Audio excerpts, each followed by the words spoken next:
Dostlar, hər vaxtınız xeyir. Albalı mürəbbəsi, el dilində vişnə mürəbbəsi hazırlamışam.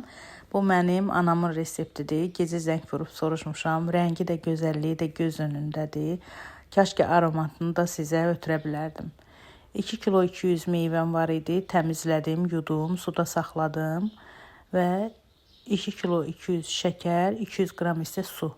Şəkərlə suyu tam açılıb həll olana qədər qaynatdım. Qaynar şərbətin içərisinə meyvələrimi əlavə etdim və 1 ədəd limon sıxdım. Limonu burada çəkməmişəm. Limon şirəsindən bir yerdə çox zəif xodda biraz bişirirəm. Qaynara düşəndə ocağın yüksəkliyini qaldırıram və tez-tez qarışdırıram. Çünki çox daşan mürəbbədir. Tez-tez qarışdırıb kəfinə almıram. Sonda salfetka üzərində yoxlayıb, salfetka vasitəsindən qaynar-qaynar kəfinə alıram və gecədən səhərə bişdiyi qabda gözləyir. Tam soyuyur, qabıqların arası şirə ilə dolur. Ondan sonra bankalara əlavə edirəm.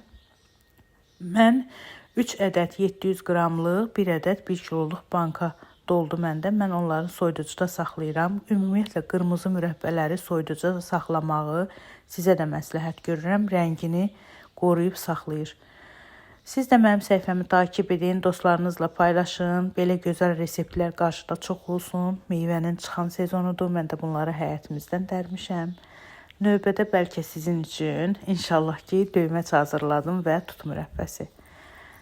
Səhifəmi dostlarınızla paylaşın. Mənim də çəkdiyim zəhməti qiymətləndirin. Mən də daha maraqlı olum sizin üçün gözəl-gözəl videolar ərsəyə gətirim. Sağ olun.